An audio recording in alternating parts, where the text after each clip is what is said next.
माझा बहु गोड झाला, आलो निजाच्या माहेरा, भेटी रखुमाईच्या वरा. सेवेकरता निवडलेला अभंग संत श्रेष्ठ जगद्गुरु श्री तुकाराम महाराज यांचा 4 चरणाचा अत्यंत गोड सुंदर प्रसिद्ध असा हा अभंग असून, या अभंगातून जगद्गुरु श्री तुकोबाराय आपल्या पारमार्थिक जीवनाचा साधनेचा शेवट कसा झाला याचा गोड असा परिहार सांगणारा अभंग आहे. विठाला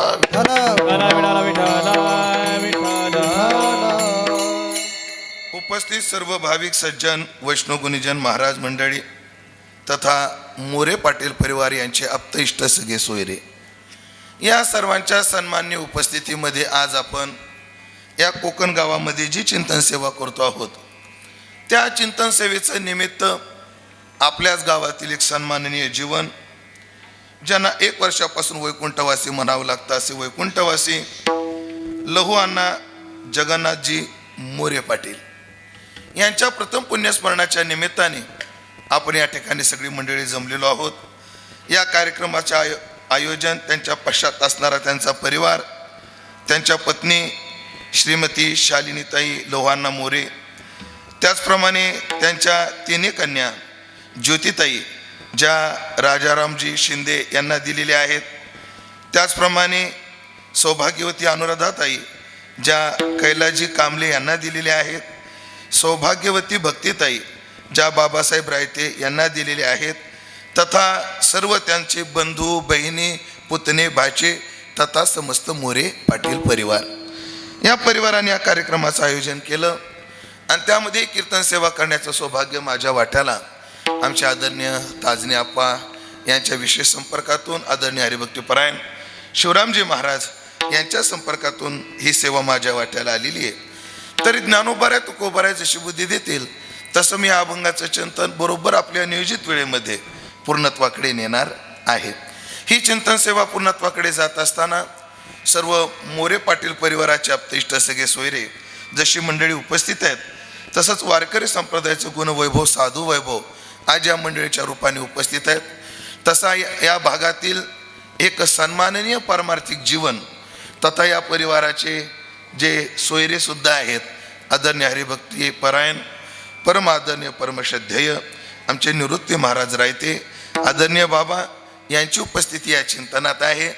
त्याचप्रमाणे मृदंगाच्या क्षेत्रातील एक दिग्गज नाव आणि कीर्तनकार म्हणून सुद्धा ज्यांनी आपल्या प्रसिद्धीचं पहिलं पाऊल या भागात टाकलेलं आहे, असे आमचे ओंकार महाराज रायते यांची उपस्थिती आहे. त्याचप्रमाणे माझ्या परमार्थ पथावरील अत्यंत हृदयाभिन्न असणारी आदरणीय हरिभक्तीपरायण आमचे अक्षय महाराज वाघ, आदरणीय हरिभक्तीपरायण आमचे गांगुर्डे आपलं शिवरामजी महाराज गांगुर्डे आलं, आदरणीय हरिभक्तीपरायण शिवरामजी महाराज बोराडे यांची उपस्थिती आहे.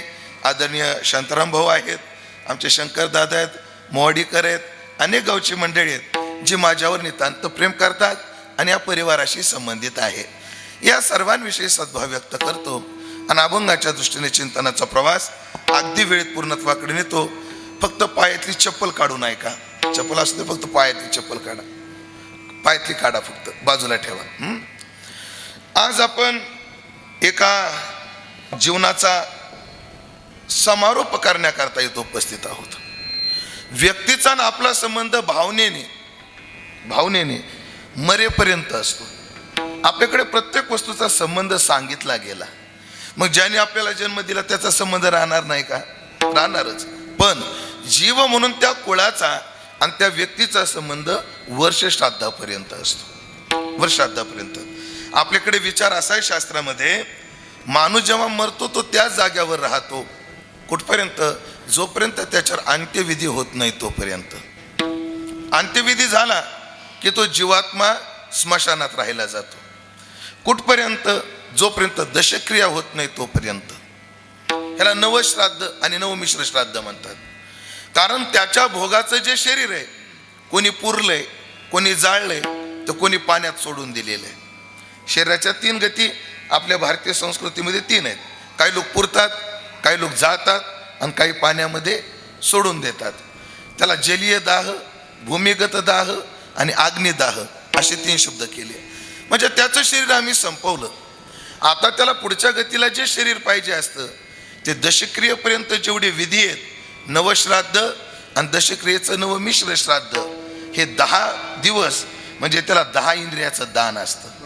हे 10 पिंड देणं म्हणजे त्याला दशेंद्रियाचं दान असतं. आणि दशक्रियेच्या दिवशी तो जीवात्मा वरच्या लोकाचा प्रवास करतो आणि त्या जीवाला त्या प्रवासाला 12 दिवस लागतात. किती दिवस लागतात? 12 दिवस. ते 12 दिवस आपल्या गणनेचे नाहीत, आपल्या गणनेचे नाही. आपला जेव्हा 1 महिना होतो तेव्हा पितर लोकाचा 1 दिवस होतो. पितर लोकाचा तो 1 दिवस असतो. आणि मग तो जीवात्मा 12 दिवसाचा प्रवास आणि आपल्या दृष्टीने तो 12 महिन्याचा प्रवास त्याचा होत असतो. आणि तो प्रवास होत असताना त्याला प्रत्येक महिन्याला म्हणजे प्रत्येक दिवसाला पितर लोकातला तसा आपला तो महिना तो मुक्काम करतो. आणि मग त्या महिन्याला त्याला काहीतरी खाऊपिऊ घालावं लागतं, जेवणाची सोय करावी लागते, म्हणून आपल्याकडे मासिक श्राद्ध केलं जातं. आणि ते मासिक श्राद्ध करून तो जीवात्मा आज त्या लोकाला पोहोचतो. त्याच्या कर्माचा हिशोब होऊन त्याच्या कर्मानुसार त्याला आज गती दिली जाते. अर्थात त्या जीवात्म्याचा आणि ह्या कुळाचा, मोरे परिवाराचा आणि अन्नाचा आजपर्यंत संबंध होता, म्हणून त्यांच्या संबंधाचा हा समारोप आहे. आज जीव घातलं की तो संबंध संपला, त्यांचा या कुळाचा संबंध संपला, पण आपला आणि त्यांचा अजून संपलेला नाही. काय आपल्या शास्त्रामध्ये असा विचार आहे काय? आसक्ती फार महत्वाची. आसक्ती काय? आधी उदाहरण सांगतो, मग ते मला सांगायला सोपं जाईल. अजून कोकणगावमध्ये एकाच्या छाती दुखत होतं, उचलला, पिंपळगावला नेला, ऍडमिट केला. 10 वाजता ऍडमिट केला, 11:30 वाजता तो माणूस मेला. तरुण होता, पाहुणे मंडळी सगळी जमा झाली हॉस्पिटलच्या दारात, रडापडी चालू झाली, वारला, मेला. तरुण होता, अजून गरज होती, कसा गेला, काय गेला, चालू झाली रडापड चालू झाली. पण गावातली काही जी प्रमुख माणसं होती, रडून कसं चालायचं याचा विधी केला पाहिजे म्हणून हॉस्पिटलच्या इन्चार्जकडे गेले. म्हणजे बाबा तेवढी बॉडी परत द्या. ते म्हणे बाबा देता येईल, पण त्याचं एक प्रोसिजर असतं, ते प्रोसिडिंग बुकला आम्हाला सगळं घ्यावं लागतं आणि ते करून मग देतो.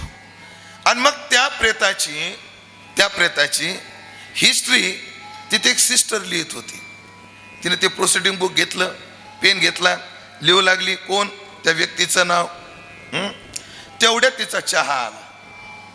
लक्षात घ्या बरं, तेवढ्यात तिचा काय आला? चहा आला. तिने डाव्या हातामध्ये चहाचा कप घेतला. आता माझ्याकडे बघत हा विचार ऐकावा लागेल तुम्हाला.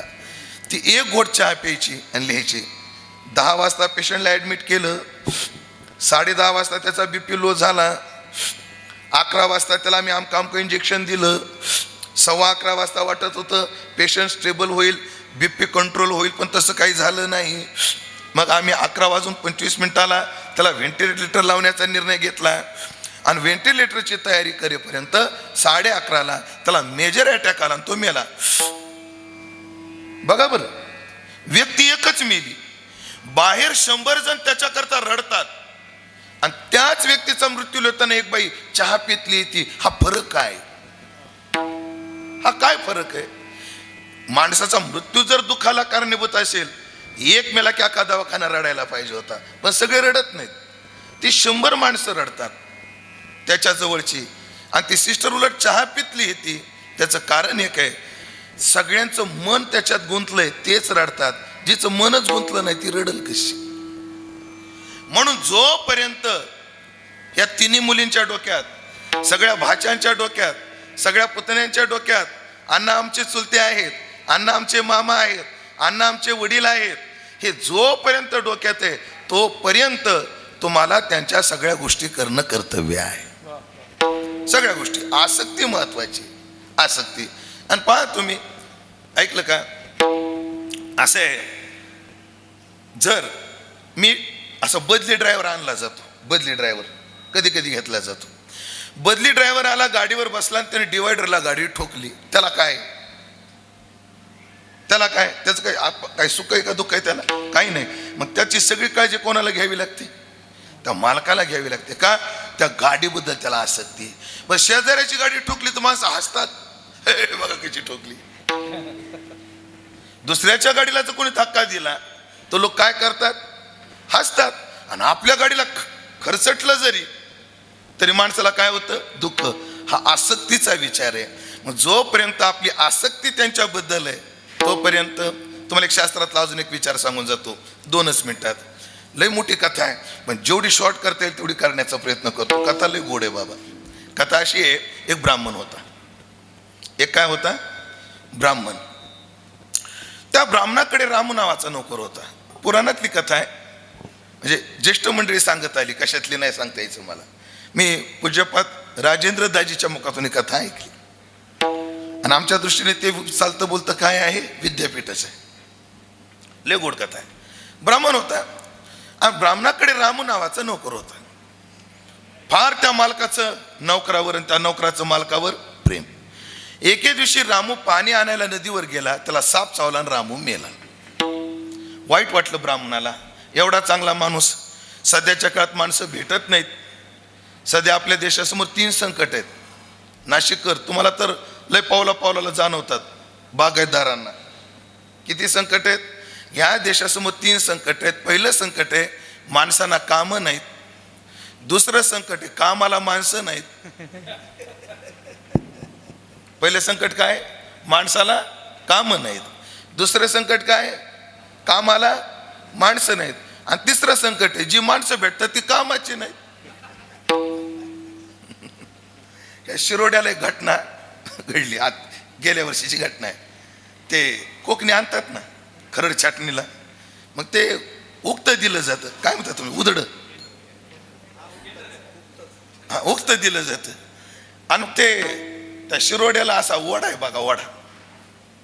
त्या ओढ्याच्या पलीकडं दिलं. मग ते मुहूर्ताला काहीतरी पैसे ठेवावं लागतात म्हणून 500 रुपये ठेवली. किती, 500 रुपये ठेवले. आता बागावाल्याला वाटलं टोळी भेटली, काम कडाला लागणार, सगळी कामं व्यवस्थित होणार. मग ते खुश होऊन त्यांनी 500 रुपये ठेवले मुहूर्ताचे. त्याच्यातल्या एकानं ती 500 रुपये उचलले. फक्त रोड ओलांडून ते ओढा ओलांडून गावात आला, मटक्यात लावली. त्याचे त्याला 5000 गेले. बघता काय टोळी गायब. एक तर माणसं भेटत नाहीत आणि भेटली तर कामाची भेटत नाहीत. अशी अडचण आहे. एवढा चांगला होता बाबा, गेला. वाईट वाटू लागलं ब्राह्मणाला. पण 1-2 वर्ष गेले. दुपारच्या वेळेला ब्राह्मण काका जेवण करून वामकुक्षी करत होते आणि डोळा लागला आणि तेवढ्यात 10-20 मिनिटात त्यांना जाग आली. कोणाला, त्या ब्राह्मण काकाला जाग आली. तर त्यांना समोर तो रामू दिसला. हा रामू, तू कसं काय, आणि आहे तू मेला ना. मेलो म्हणे, बरोबर आहे, पण आता मी यमदूत झालो, माझं प्रमोशन झालंय म्हटले. मी कोण झालोय, यमदूत झालोय म्हटले.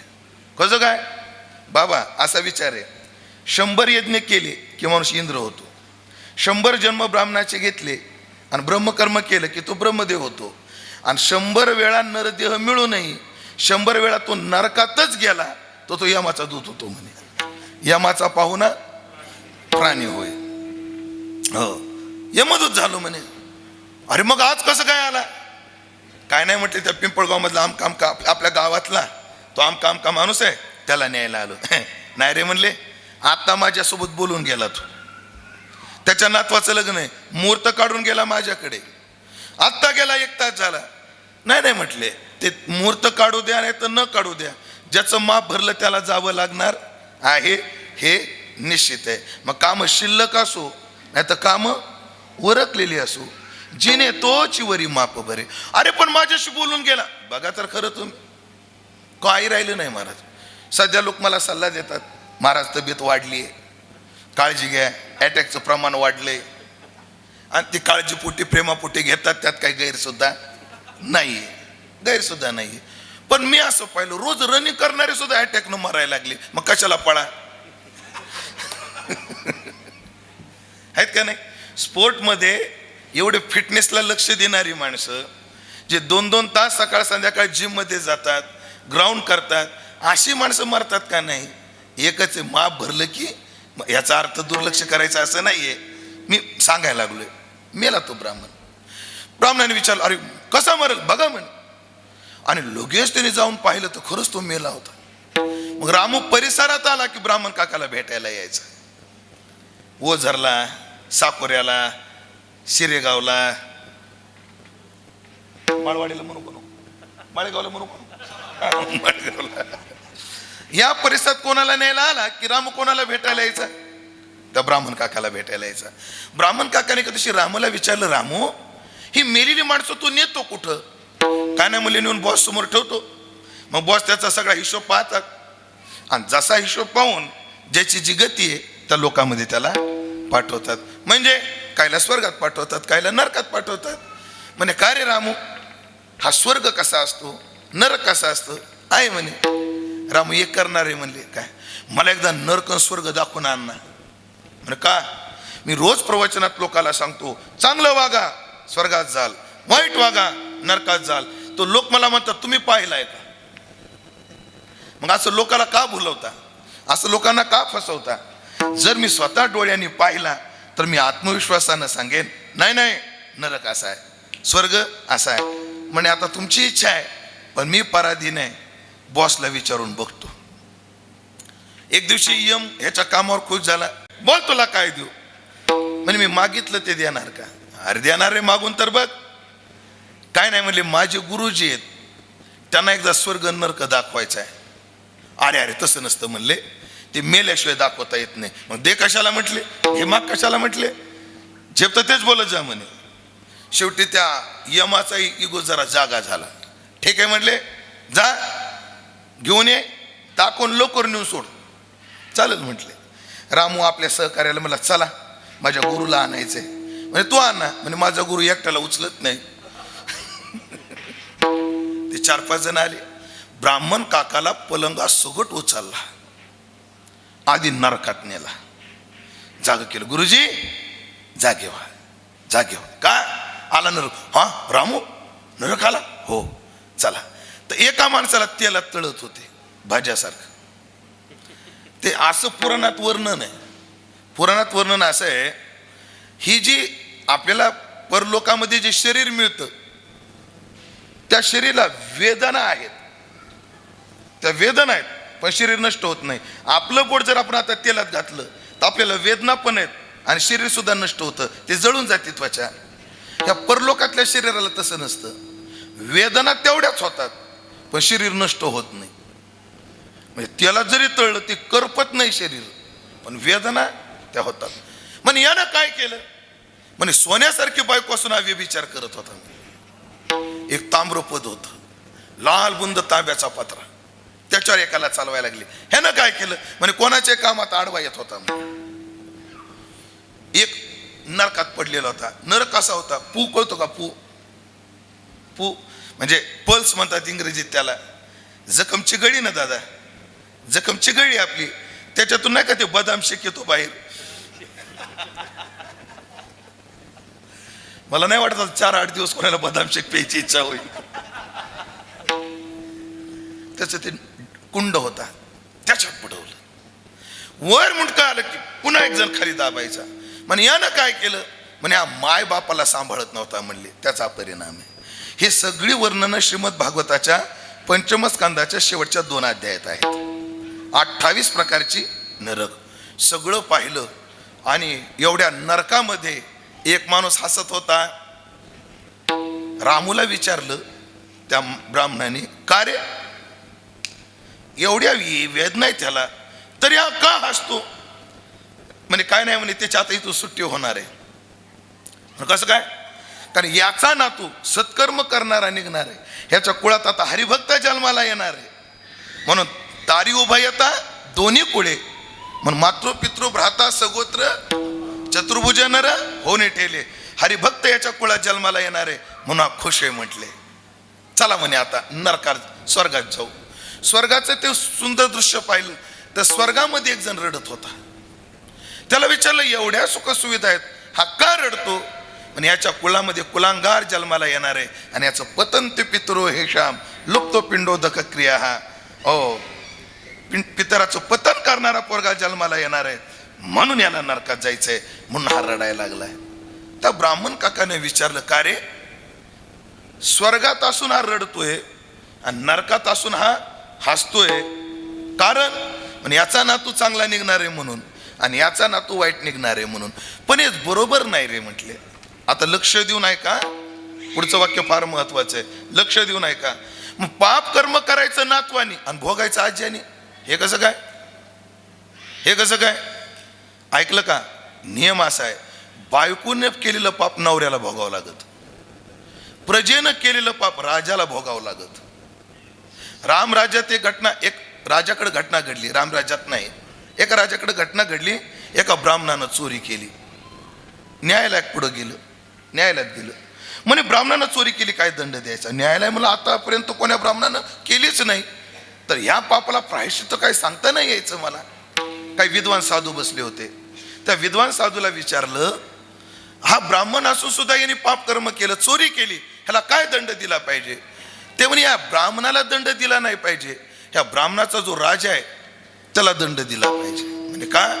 ज्या राजाच्या राज्यात ब्राह्मणाला चोरी करावं वाटते, याचा अर्थ काय? याचा अर्थ काय? ब्राह्मण चुकीचा नाही, ह्या राजाला शासन नीट करता आलं नाही, ब्राह्मणाला चोरी करायची बुद्धी होती. म्हणून भ्रष्टाचाराला जेवढे कारण पुढचे लोक असतात तेवढंच कारण असतो त्याचं नेतृत्व करणारा, त्याचं कारण आहे. जपानमध्ये म्हणे भ्रष्टाचार नाही का? लोकांना जेवढं लागतं तेवढं पगारीतूनच मिळतं, मग कशाला जातील? एक मन आहे हिंदी मन काय? सीधे उंगली से जब घी नहीं निकलता, पुढं काय? सीधे उंगली से जब घी नहीं निकलता तब उंगली टेढ़ी करनी पड़ती है. साप चुकीची म्हण आपा, साप चुकीची. कोण म्हणतं सरळ बोटानं तूप निघत नाही? इथं 2 तुपाचे डबे आणा, एक पातळ तूप आणा आणि घट्ट तूप आणा, दोन्ही मध्ये बोट घाला, तूप निघतं का नाही बघा. सरळ बोटानं निघतं का नाही? बोटाला लागून तूप येतं की नाही? फिर उंगली क्यों टेढ़ी करनी पडती है? सरळ बोटानं जेवढं निघतं तेवढ्यात भागत नाही म्हणून बोट वाकडं करावं लागत. सरळ मार्गाने जेवढं मिळतं त्यात भागत नाही म्हणून बोट वाकडं करावं लागतं. म्हणून त्या नेतृत्वाचा दोष आहे, त्या नेतृत्वाचा दोष आहे. सरळ मार्गाने जगणाऱ्यांची पोट भरत नाहीत म्हणून लोक वाकड्या मार्गात चालतात. जेवढा समाजाचा दोष असतो तेवढाच नेतृत्वाचा दोष असतो. म्हणून प्रजेनं केलेलं पाप राजाला भोगावं लागत, प्रजेनं केलेलं पाप राजाला भोगावं लागतं. तसं म्हणे ह्याचा नातू कर्म करतोय वाईट आणि ह्याला दुःख का? उत्तर तिथंच आहे, हा मेला तरी सुद्धा याला या कुळाची आसक्ती गेली नाही म्हणून ती आसक्ती त्याला पाप भोगायला होते. आणि काय भोगायला होते? आसक्ती पाप भोगायला होते माणसाला. आसक्ती सगळ्यात मोठं पाप आसक्तीच आहे, आसक्तीच आहे. म्हणून आम्हाला जोपर्यंत त्यांच्याबद्दल आसक्ती आहे आणि त्यांना आपल्या बरोबरच जोपर्यंत आसक्ती आहे तोपर्यंत त्या व्यक्तीचा आणि आपला संबंध सदैव राहतो, सदैव राहतो. ऐकलं का? 2 फोटो ठेवलेले आहेत, 2 फोटो ठेवलेले आहेत. एक तुमच्या बापाचा फोटो आहे आणि एक तुमच्या माणूसच ओळखीचा नाही असा फोटो आहे. आणि एकानं बुटासकट त्या फोटोवर पाय असा मारला. दोन्ही फोटोवर तुम्हाला कोणत्या फोटोवर पाय ठेवला राग येतो? बापाच्या फोटोवर ना, आहे की नाही? तोही फोटो आहे, हाही फोटो आहे, हा पण व्यक्ती आहे, तोही व्यक्ती आहे. ते कॅनव्हासवरच आहे, हे कॅनव्हासवरच आहे, किंवा हे कागदावर फोटो आहे आणि हाही कागदावर फोटो आहे.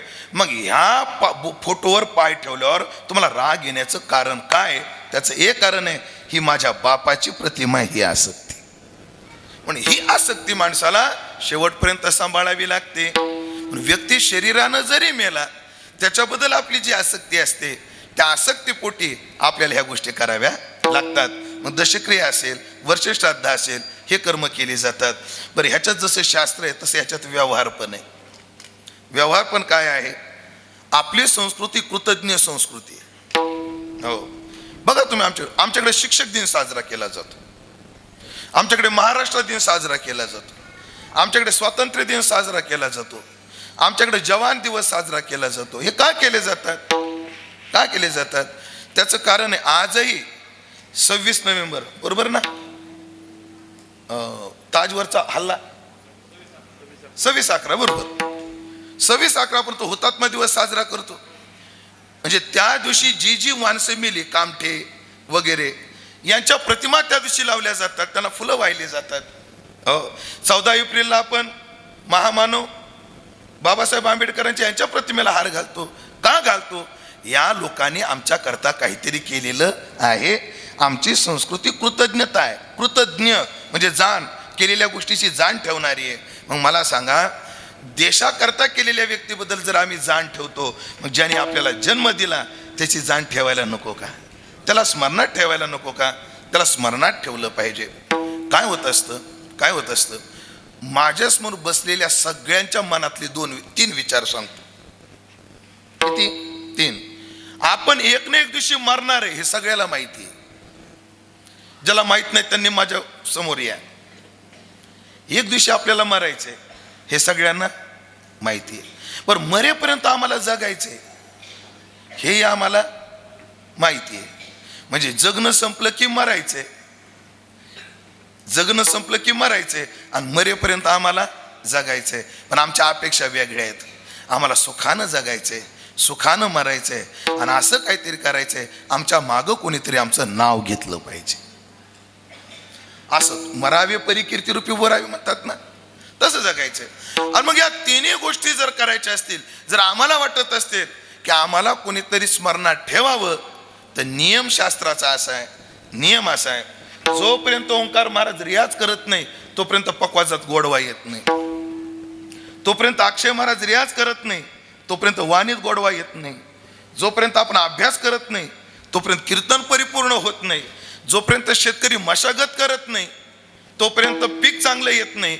तोपर्यंत जोपर्यंत तुम्ही दुसऱ्याचा सन्मान करत नाही तोपर्यंत तुम्हाला सन्मान भेटत नाही. ज्याला स्वतःला सन्मानाची अपेक्षा आहे त्याने दुसऱ्याचा सन्मान केला पाहिजे. आणि आपल्याला कोणीतरी ध्यानात ठेवावं असं जर वाटत असेल, आपण सुद्धा कोणाला तरी ध्यानात ठेवलं पाहिजे. म्हणजे अण्णांनी या परिवाराकरता जे केलं त्या परिवाराचं भान या सगळं परिवाराला आहे. म्हणून त्याने ते ध्यान ठेवलं पाहिजे आणि जग राहटीला न्याय देत देत पुढं चाललं पाहिजे. काय अभंगातला पहिला शब्द शेवट तो भला. शेवट तो भला. मुळात शेवट हा भलाच आहे. शेवट काय आहे? भलाच आहे. थोडं तुम्हाला सामाजिक दृष्ट्या सांगतो, मरण गरजेचं आहे की नाही? मरण निश्चित गरजेचं आहे. मरणाची लय आवश्यकता आहे. मरणाची कशी आवश्यकता आहे? एक व्हेजिटेरियन उदाहरण देतो आणि एक नॉनव्हेज उदाहरण देतो, दोन्ही अंगानं. आता ओंकार महाराज पकवाजचा 10 टाका पकवाज वाजला ना. हा पकवाज जो वाजला फुकट नाही वाजला. 3 मेले तेव्हा पकवाज वाजतो. एका म्हशीला मारावं लागलं तेव्हा वादी झाली. एका सशाला मारावं लागलं तेव्हा शायपूड झाली. आणि एका बोकडाला मारावं लागलं तेव्हा धूमपान झालं. म्हणून एक माणूस मला काय म्हटलं, अक्षय महाराज तुम्हाला वारकऱ्याला धूमपानाला कातडं लागतं म्हणून आम्ही बोकड खातो म्हणजे. आम्हाला खायची इच्छा नाही. म्हणजे मृदंग वाजायला सुद्धा 3 मृत्यू काय आहेत? कारण आहे. सामाजिक दृष्ट्या सांगू का थोडस मृत्यू किती गरजेचं आहे? एक पुस्तक आहे, जरूर वाचा. हरिभाई ठक्कर यांचं मृत्यूचे महात्म्य. मरणाचे 14 फायदे सांगितले त्यांनी. किती? 14. 2-4 फायदे मी तुम्हाला सांगतो आता चालता 2 मिनिट. मरण काय? कंटाळवाणं जीवन संपून एक नवीन जीवन जगण्याची संधी आहे. महाराज माणसाला रोग जेव्हा येतात ना, अण्णाच्याही वाट्याला 10 वर्ष अण्णा डायलिसिसवर होते. जरी सेवा करणारे, अण्णाला मुलगा नव्हता पण मुलासारखे पुतणे, मुलासारखे भाचे, मुलासारखे जावाई, हो हे सेवा करायला सगळे जरी असले, सोसायचं ज्याचं त्यालाच आहे. सोसायचं ज्याचं त्याला आहे. आणि मग ऐका ना मंडळी, अशी काही माणसं मी पाहिली त्यांना मुठभर गोळ्या खाव्या लागतात तेव्हा प्लेटभर पोहे पचतात. एक माणूस आहे मी पाहिले महाराज, सकाळी 8 गोळ्या, दुपारी 3 गोळ्या, संध्याकाळी 5 गोळ्या आहेत त्याला. म्हणजे तुम्हाला आजार काय? म्हणजे तुम्ही आजाराचं नाव घ्या म्हणे फक्त. आजाराचं नाव घ्या. म्हणजे शुगर म्हणे आहे, बीपी आहे, मुळव्याध आहे, अल्सर आहे, थायरॉइड त्याचा बी त्रास आहे, युरिक ऍसिड ते बी वाढलेलं आहे, हृदय ते बी कमकुवत आहे. त्याचे गोळ्या चालू आहेत. असे लोक आहेत. आणि मग मला सांगा, कंटाळवानं जीवन आहे की नाही? म्हणजे कंटाळवानं जीवन संपवण्याचा एकच पवित्र दिवस आहे, आणि त्या दिवसाचं नाव आहे मृत्यू. त्या दिवशी माणसाला कंटाळवानं जीवन संपवता येतं. आणि आमची संस्कृती पुनर्जन्म मानणारी असल्यामुळे एक नवीन जीवन जगण्याची संधी आहे. अजून मरणाचा फायदा सांगतो मी. एक वाक्य बोलतो बघा, लक्षात येतं का? माणसं, ऐकताय ना तुम्ही सगळे? माणसं माणसाला पुरतात म्हणून माणसाला घरं पुरतात.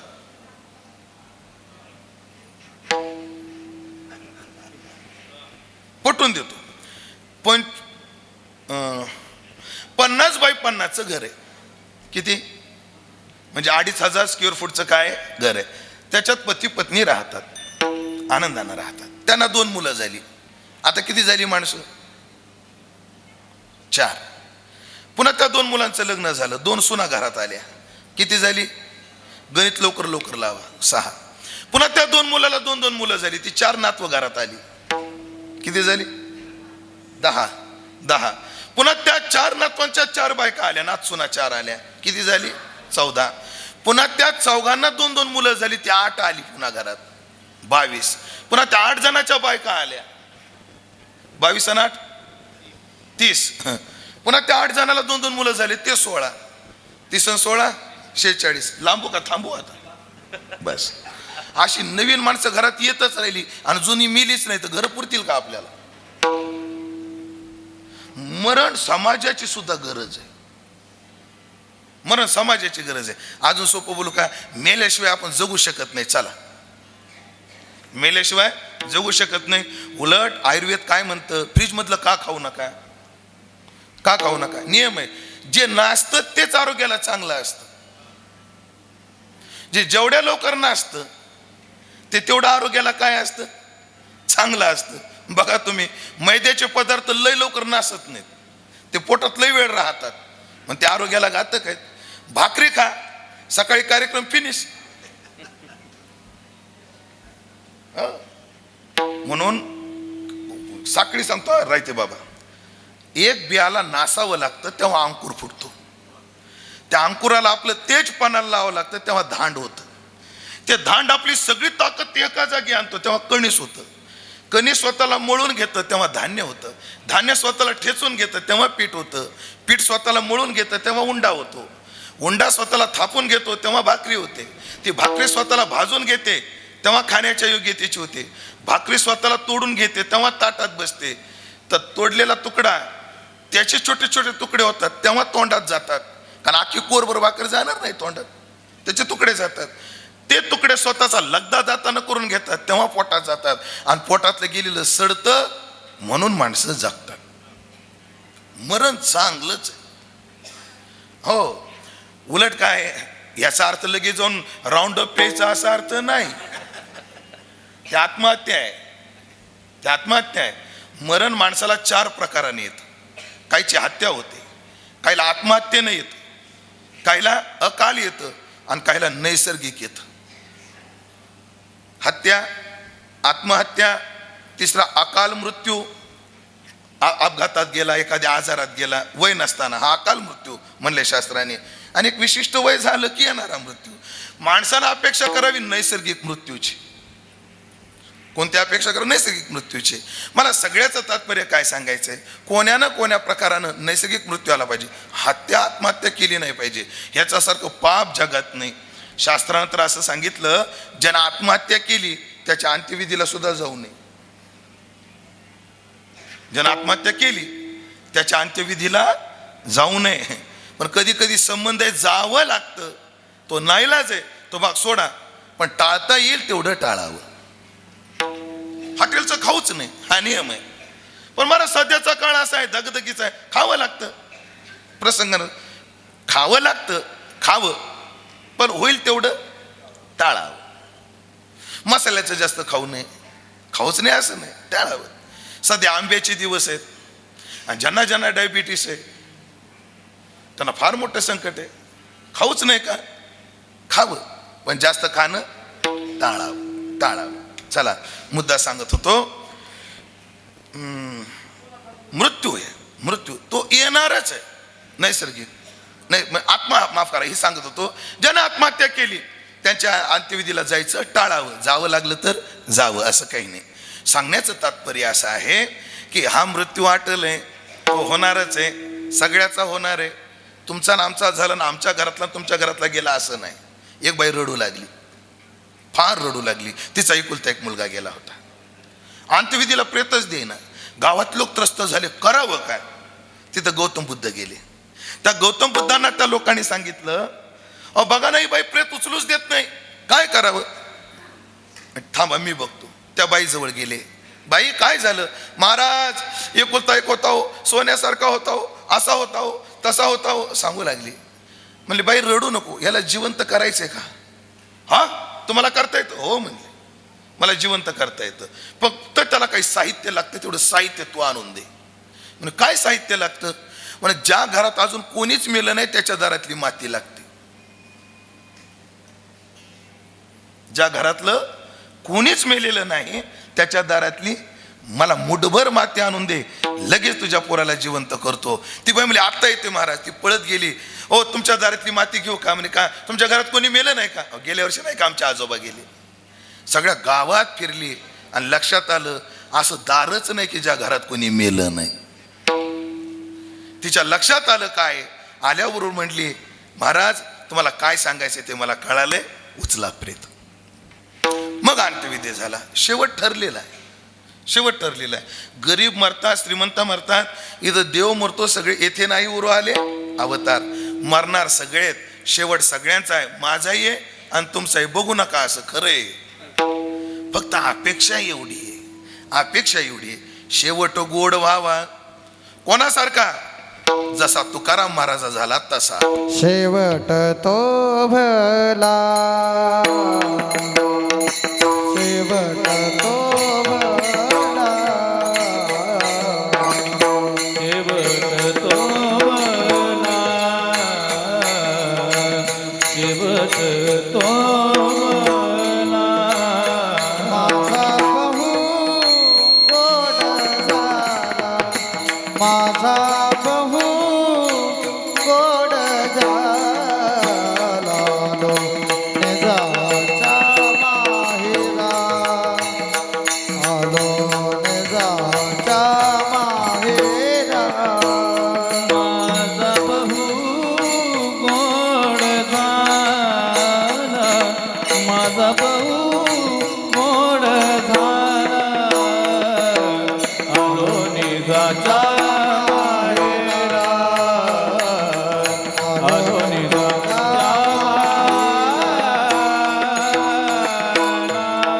माहेरा.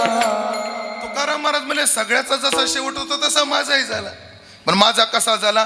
माझा बहु गोड झाला. तुम्हाला दोन नावं घेतो, माझी संपत आली. सद्दाम हुसेन हाही फासावरच गेला आणि राजगुरू सुखदेव हे सुद्धा फासावर गेले. दोघांचा शेवट झाला. राजगुरू सुखदेव आणि भगतसिंग ह्या तीन तरुणांना त्या काळात एके दिवसात काय एका दिवशी काय दिली, फाशी दिली. ते तिघं फासावर गेले. आणि आत्ताच उदाहरण कसा फासावर गेला. त्याच्या आधीचं उदाहरण सद्दाम हुसेन इराणचा पूर्व राष्ट्राध्यक्ष, तो सुद्धा काय गेला, फासावर गेला. हो फासावर गेले. मग दोघांनाही फासावर जाऊन मृत्यू झाला. मला सांगा दोघांचा मृत्यू झाला, ह्या दोन व्यक्तींचे मृत्यू सारखे झाले. पण एक आहे भगतसिंग राजगुरू आणि सुखदेव यांचा शेवट झाला. सद्दाम हुसेन कसाब यांचाही शेवट झाला, यांचाही फाशीनच झाला, यांचाही फाशीनच झाला. पण यांचा फक्त झाला, यांचा गोड झाला. कारण तो कोणाच्या तरी उपयोगाला पडला ना, कोणातरी कामी पडला, काहीतरी करून मेला. हे नाही केलं ना, जाय तिकडे पिढी लोका, जोडी भांडवल थुंका, आहे की नाही. पण ऐकलं का, प्रत्येकाचे चाहते माणसं असतात, वाद नाही. पण पक्षनिहाय महाराष्ट्राचं प्रेम मिळालेली काही माणसं आहेत, मी माझ्या काळात पाहिलेली. मी कोण्या पक्षाचा नाही हा, माझ्यावर शिक्का मारू नका. मला चांगलं आठवतं बाळासाहेब ठाकरे ज्या दिवशी गेले, बाळासाहेब ठाकरे ज्या दिवशी गेले, त्यांचा अंत्यविधी 2 दिवसांनी लेट झाला. हे झाल्यानंतर त्या दोन्ही दिवस मी मुंबईमध्ये होतो. एवढी शांत मुंबई मला कधीच दिसली नाही जी बाळासाहेब गेल्यानं झाली. अटल बिहारी वाजपेयी गेले. त्यांच्याही दुःखानं सगळा महाराष्ट्र काय झाला, हळहळला. राजीव गांधी अपघाती गेले, त्यानंही मला चांगलं आठवतं 90-91ची गोष्ट. तेव्हाही सगळा महाराष्ट्र हळहळला. जे जगाच्या कामाला येतात त्यांचं बलिदानच आहे, त्यांचा मृत्यूच आहे, पण तो गोड आहे. हो, एक बोलू का, नका कामाला जगा करता जगता येईना, पण स्वतः करता तरी जगता यावं. सध्याची माणसं एवढं कठीण आहे, जगा करता जगत नाहीत, यात नवल नाही, स्वतः करता सुद्धा जगत नाहीत. एक शेर सांगतो आणि थांबतो. आता शेर लय गोड आहे. मी सांगतो तेवढा शेर सगळ्यांनी लक्ष देऊन ऐकायचा आणि घरी जाऊन याचा विचार करायचा. आयुष्यभर सगळ्या करता झटणारा माणूस हा शांत बसला होता आणि काय म्हणत होता, गोड शेर, जिंदगी से बड़ी कोई सजा नहीं. ऐकताय का, जिंदगी से बड़ी कोई सजा नहीं, मेरा क्या जुर्म है मुझे पता ही नहीं, इतने हिस्सों में बट गया हूं मैं, मेरे हिस्से में कुछ बचा ही नहीं. ओ काय काय लोक परिवाराकरता जगत नाहीत, काय काय लोक समाजाकरता जगत नाहीत, यात नवल काय काय स्वतः करताही जगत नाही, पण स्वतः करताही जगलं पाहिजे. तुकाराम महाराज म्हणले, आम्ही स्वतः करताही जगलो आणि आमच्या करता जगून आम्ही दुसऱ्या करता. आपण विमानात गेलो ना, विमानात ते बसल्याबरोबर त्या हवाई सुंदरी येतात आणि काय काय काळजी घेतली पाहिजे हे आपल्याला दाखवतात. सीट बेल्ट कसा बांधायचा, ऑक्सिजनचा दबाव कमी झाल्यावर कसा मास्क येतो, इमर्जन्सी लँडिंग करत असताना ते जॅकेट कसं घालायचं, कोणत्या दरवाज्यातून उडी मारायची, हे सगळं ती शिकवते. आणि ती ऐकताना त्या विमानामध्ये ती काय म्हणते, ऑक्सिजन का दबाव जब कम होता है तो यहाँ पर मास्क आ जाएगा. तिथे ते मास्क येतो म्हणे. अजून मी जेव्हा जेव्हा केला ती काही वेळ माझ्यावर आलेली नाही, तुमच्या आशीर्वादानं. पण ती एक वाक्य आवर्जून बोलते तिथे दादा. ते काय म्हणते, दूसरों की सहायता करने से पूर्व, दुसऱ्याला जॅकेट घालण्याची सहकार्य करण्यापूर्वी तुम्ही स्वतःला जॅकेट घालून घ्या. दुसऱ्याचा मास्क घालण्यापूर्वी स्वतःही मास्क घाला. म्हणून ऐकलं का, जरूर जगा करता जगा, जरूर परिवाराकरता जगा, पण स्वतः करताही जगायचं ध्यानात ठेवा. आम्ही स्वतः करता जगलो म्हणून आलो निजाच्या माहेरा, भेटी रखुमाईच्या वरा. आम्ही आमच्या मूळ स्वरूपाला, आत्मस्वरूपाला, रुक्मिणीच्या वराला, पांडुरंगाला भेटायला आलो आणि त्याची भेट घेऊन आम्ही जीवन कृतकृत्य केलं. आणि मग मुळात तर असं आहे, मुळात असं आहे, मरण 3 प्रकारचे, नित्य मरण, नैमित्तिक मरण आणि आत्यंतिक मरण. लक्ष देऊन ऐका. नित्य मरण काय, आपण प्रत्येक क्षणाला मरतोय. सध्या आज बायोलॉजी सांगते 22 दिवसानंतर तुमची त्वचा पूर्ण बदललेली असते. तुम्ही अंग घासता, खाजवता, तेव्हा ह्या पेशी, आता घर्षण झालं शरीराला, इतरच्या पेशा मरत राहतात, नवीन नवीन निर्माण होत राहतात. 22 दिवसानंतर आपली त्वचा काय झालेली असते, बदललेली असते.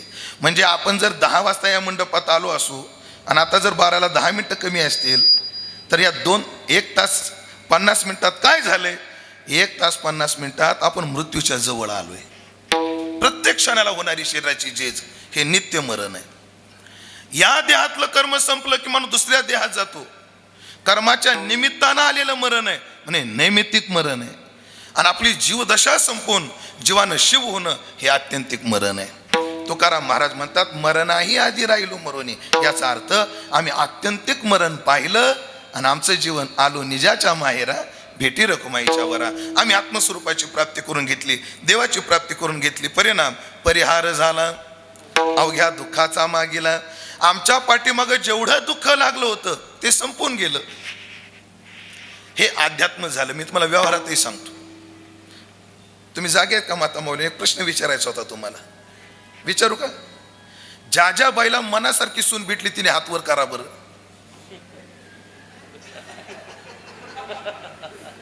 प्रश्न थोडा अवघडच आहे. मनासारखी सून जिला भेटली त्यांनी हातवर करा. 1 2 3 4 करा हात खाली. 5. फक्त एक सांगा, तुम्ही हात मनाने वर केला का सुनेच्या भीतीपोटी केला तेवढा सांगा. आणि मनापासून केलं असलं तर आई जगदंबा सप्तशृंगीत तुम्हाला पावली, काय अडचण नाही, आनंदाची गोष्ट आहे. आहेत. असू द्या आता नंतर चर्चा करा. त्या ऐकून मी केलं, तू का हात वर केला नाही, तू हात वर का केला नाही, चर्चा नंतर होऊ द्या, आता राहू द्या. जग राहतीये महाराज. सून तर दुसऱ्याची आणली हो आपण. ओ शांतता. सून आपण काय केली, दुसऱ्याची मुलगी आपल्या घरात आणली. पण पोरं आपली आहेत ना, मुलं आपली आहेत ना. विषय गंभीर आहे, पण वस्तुस्थितीला धरू नये. किती बापांचं पोरांसंग पटत, अवघडच आहे. आणि मग ऐका, पोरगा सून मनासारखं वागली की आनंद होतो, आणि मनासारखी नाही वागली की माणसाला काय होतं, वाईट वाटतं. महाराज वर्षभर चांगलं वागू द्या आणि एकदाच वाईट वागू द्या, ध्यानात काय राहतं, वाईट वागलेलं ध्यानात राहतं. मग सून म्हणते, हिच्यासाठी एवढं मी करते, एकदा चहा नाही दिला तर हिनं सगळ्या गावात पेराव का. ही सगळ्या मळ्यानं हिंडून सांगती, मला चहा नाही दिला. तिनं तुझं लुगडं धुतलं, तुझा स्वयंपाक केला, ते विसरून जाते. त्या सुनाचंही काही गैर नाहीये, पण आपल्याला काय वाईट वाटतं की नाही, याचा साधा विचार आहे. कोणी आपल्याशी चांगलं वागलं की आनंद होतो, आणि वाईट वागलं की दुःख होतं. पण प्रिय जेव्हा पडतं का मड तेव्हा त्याच्या अंगावर गार पाणी टाकलं ते शिव्या देतं का, गरम पाणी टाकलं थँक्यू म्हणतं का, शिव्या देणाऱ्याला काही थांबवतं का, रडणाऱ्याचे डोळे पुसतं का, नाही. का, ते मेलय. त्या मेलेल्या कोणाच्या स्तुती नाही, सहानुभूती नाही, काही होत नाही, आणि कोणाच्या निंदे नाही, काही होत नाही. हे मेल्यावर जसं होतं तसं माणसाने जिवंत असतानाच वृत्ती करून टाकावी. ह्याला म्हणतात मरणाआधी राहिलो मरून. कोणी आपल्याला मान दिला त्याचा आनंद नाही, कोणी आपल्याला शिव्या दिल्या त्याचं दुःख नाही. चालायचं. महाराज शिव्या देणारे कोणाला नाहीत, कोणाला आहेत, मूर्खापासून तर शक्रापर्यंत, म्हणजे जीवापासून तर इंद्रापर्यंत, देवेंद्रापर्यंत. आपलं देवेंद्र कोणाला शिव्या देत. दादा माझ्या गुरुजीचे वाक्य सांगतो, थांबवतोय आता मी, समारोपात येतोय. निवृत्ती बाबा सांगलीला कीर्तन केलं रात्री. आप्पा कुठं, सांगलीला 97 कीर्तन केलं, आणि काला केला अमरावती जवळ. म्हणजे एका रात्र्यात फक्त 750 किलोमीटर प्रवास केला. किती 750. आणि मी वाशिमच्या जवळजवळ समृद्धीलात गेल्यानंतर मला तात्यांचा फोन आला, माझ्या गुरुजीचा. हॅलो जयहरी, कुठं आहेस, कोण म्हटले, माझे गुरु. कुठं आहेस, वाशिमला आहे. कुठे निघालास, अमरावतीला. काल आहे. रात्री सांगलीला होतास ना, हो, पण फारच आग्रह झाला त्या लोकांचा, मला एका रात्यात 750 किलोमीटर प्रवास करावा लागला. माझे गुरुजीनं 2च वाक्य वापरले, ते सगळ्यांना कामाचे आहेत. म्हणे ऐक, प्रसिद्धीचं आणि संपत्तीचं शेवटचं टोक या जगात कोणाला सापडलेलं नाही. संपत्तीचं आणि प्रसिद्धीचं शेवटचं टोक जगात कोणाला सापडलेलं नाही. आणि दुसरं वाक्य ऐका, ते मला सापडल या अहंकारात कोणी जगू नये. हो, नाव ठेवणारे कोणी, महात्मा गांधीला शिव्या देणारे अजून आहेत. जाऊ द्या, हे राजकीय क्षेत्रातले उदाहरणच नको, रामाला शिव्या देणारे अजून नाहीत, तुकाराम महाराजाला शिव्या देणारे अजून नाहीत. ते जाऊन 400 वर्ष झाली तरी अजून शिव्या देणार आहेत. आपण असे कोण लागून गेलो.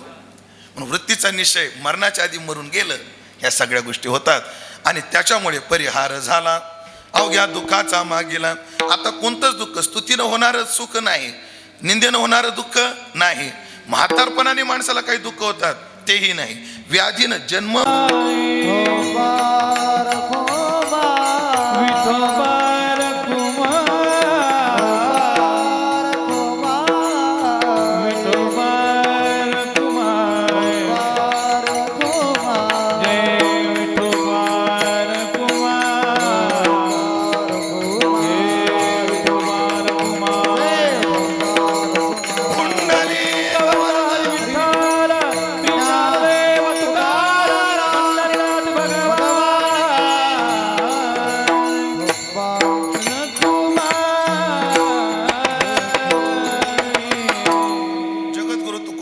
सौभाग्यानं जगता आलं आणि ज्या सौभाग्यानं त्याने आपल्या शेवटचं वर्णन केलं ते सौभाग्य आम्हाला निवृत्तीनाथाच्या कृपेने प्राप्त व्हावं अशी प्रार्थना करून या ठिकाणी वैकुंठवासी लहुअण्णा जगन्नाथजी मोरे पाटील यांचं हे प्रथम पुण्यस्मरण आहे की ज्यांनी एचएलमध्ये नोकरी केली आणि अत्यंत प्रामाणिकपणाने शेवटपर्यंत नोकरी करून मोठ्या कष्टाने संसार चालवला. त्यांना तिन्ही मुलींची लग्न झाली. त्यांचे संसार गुण्या गोविंदानं आहेत आणि मुलगा नाही, पण मुलाची कमतरता भाच्याने पुतण्याने जावयाने कधी पडूही दिली नाही. म्हणून त्यांच्या जाण्याने आदरणीय श्रीमती शालिनीताई यांचे पती गेलेत. मला वाटतं ज्योतिताई, अनुराधाताई आणि भक्तिताई यांचे वडील गेलेत. त्यांच्या जाण्याने पोपटराव चहाबाई, त्याचप्रमाणे सुमनबाई, सिंधुबाई, शिलाबाई यांचे बंधू गेले. त्याचप्रमाणे रखुमाबाई, जयश्रीताई, त्याचप्रमाणे सदाशिवराव, प्रभाकरराव, शरदराव आणि अविनाशराव यांचे चुलते गेले. कोणाचे चुलते गेले, कोणाचे मामा गेले, कोणाचे भाऊ गेले, कोणाचं काय गेलं, पण या 3 मुलींचे वडील गेले. कारण मुलीला माय आणि बाप हे परिपूर्ण माहेर असतं. पण त्या 3 मुलींना एक सांगून जाईल की जरी बाप गेलेला असला तरी आई अजून आहे. शास्त्र काय म्हणतं, बाप मेला आणि माय जिवंत आहे, त्याला शास्त्र अनाथ म्हणत नाही. पण याच्या उलट आहे, माय मेली आणि बाप जिवंत आहे तरी तो अनाथ आहे. त्याचं कारण काय, सायकोलॉजी याच्या पाठीमागं मानसशास्त्र आहे. कारण बाप मेला तर आईला बाप होता येतं. बाप जर मेला तर आईला बाप होता येतं, पण माय जर मेली तर बापाला आई होता येत नाही. हे उदाहरण तुम्हाला लवकर कळेल माता मौल्यांनो. जिचा माहेरात नुसता बाप आहे, नुसता बाप आहे, ती बापाला लुगडं घे म्हणू शकते पण पाठघास म्हणू शकते का? सका बाप असला तरी त्याला पाठघास म्हणता येत नाही. कारण काय, गेला ना. मर्यादा आहेत आपल्याकडे. पण ह्याच्या उलट आई जर असली तिला लुगडं बी घे म्हणता येतं आणि पाठ बी घास म्हणता येतं. म्हणून अजून मातोश्री तुमच्या शालिनीबाई अर्थात आईसाहेब या आहेत, म्हणून तुम्हाला अजून परिपूर्ण माहेर आहे.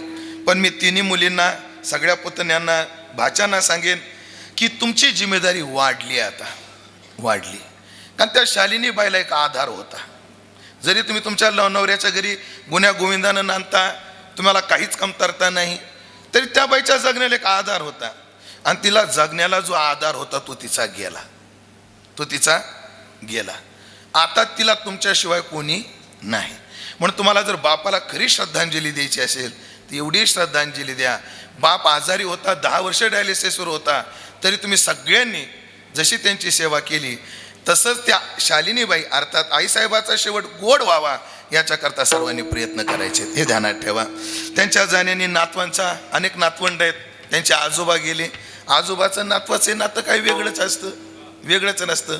साहित्यिक सांगतात ते वाक्य मला फार आवडतं की आजोबाचा शेवटचा मित्र नातू असतो आणि नातवाचा पहिला मित्र आजोबा असतो. म्हणून तेही दुःख नक्कीच आहे, पण या सगळ्याला दुःखाला मागं ठेवून अजून त्या नातवांनी आजीच सर्व विश्व पाहावं आणि त्या आईला जेवढं सुख समाधान देता येईल तेवढं आपण द्यावं.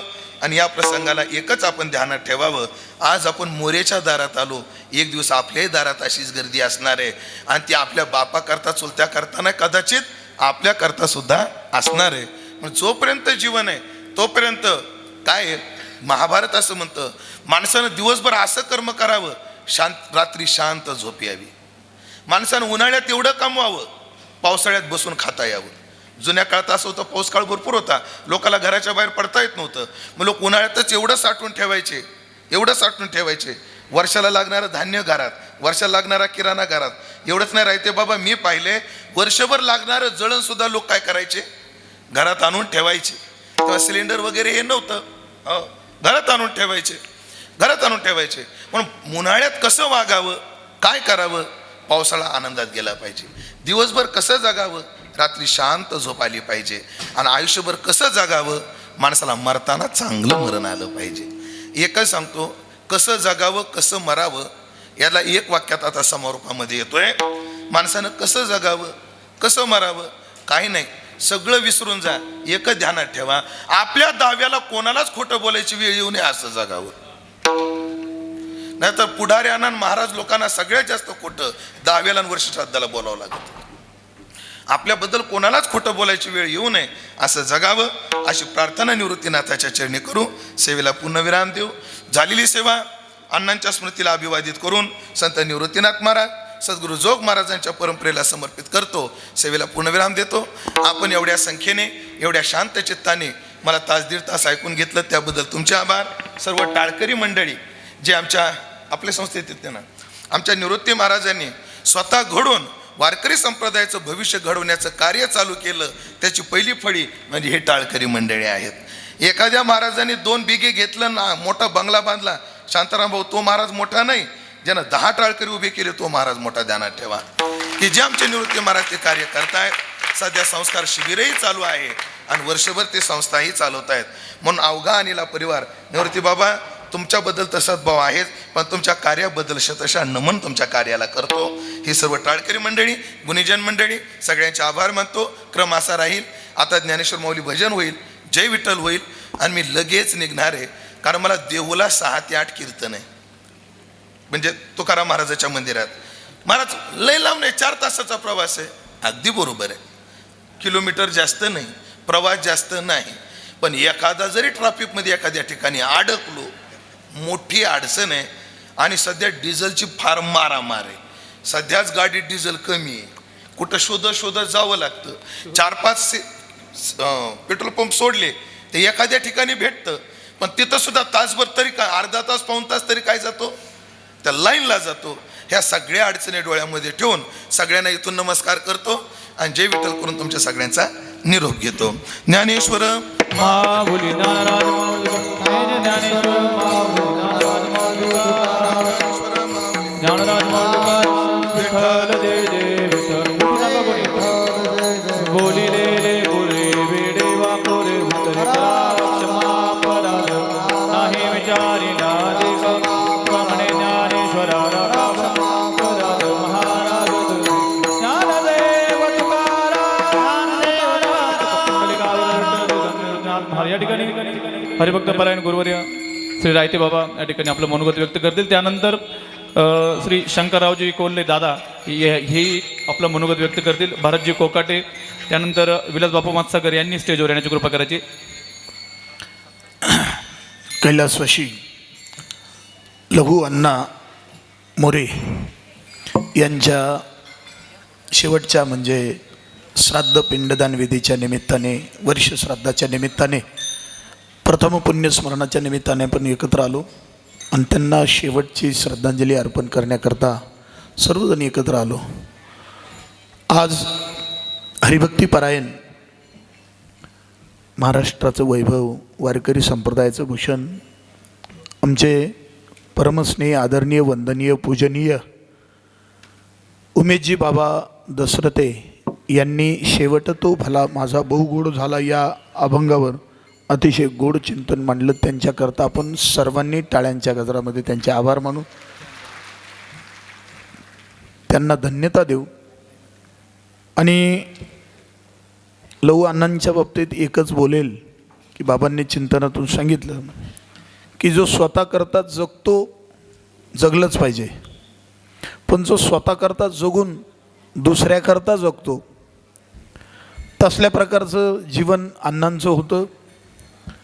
आमची दिंडी सोहळा त्यांच्या दरवाजामध्ये जे यायचा, नाश्ता असायचा, 1 वर्ष जेवण होतं. आणि जर का अनावधानाने अण्णांना न भेटतात जर घरात असायचे, अण्णांना जर भेटतात जर गेलं तर अण्णा नाराज व्हायचे, पुन्हा निरोप द्यायचे की आज बाबा आमच्याकडं का नाही आले. अतिशय हसतमुख आणि सर्वांना प्रेम देणारं व्यक्तिमत्व. एक वाक्य सांगून जाईल, जो स्वतः करताच नुसता जगतो, कुटुंबाकरताच जगतो, तो कधीच जिवंतच नसतो. आणि स्वतः करता जगून दुसऱ्याकरताही जगतो, तो कधीच मरत नसतो. तसं अण्णांचं जीवन हे प्रेमरूपाने आणि आपल्यामध्ये सदैव ते राहणार आहेत. अशा अण्णांना वारकरी संप्रदायाच्या वतीनं आणि उपस्थितांच्या वतीनं, व्यक्तिशः रायते परिवाराच्या वतीनं भावपूर्ण श्रद्धांजली अर्पण करतो. रामकृष्णारी. याच्यानंतर बोलता दादा.